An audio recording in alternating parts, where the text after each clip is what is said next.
Welcome to IceHutRentals.ca, where it's the end of a day of fishing, and I'll give you my fishing report. I'm just about to pack up and head off of Sunset Point. I'd say I'm about a mile out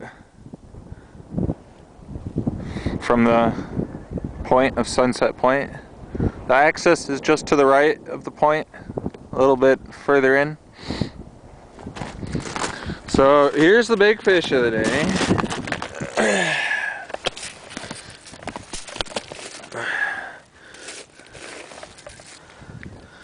And then there's quite a few smaller perch, 7-inchers. And let's see if I can get this boy out.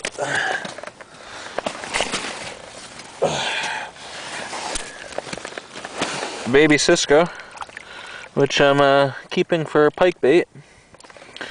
And there's one small walleye back there, and I released a baby walleye.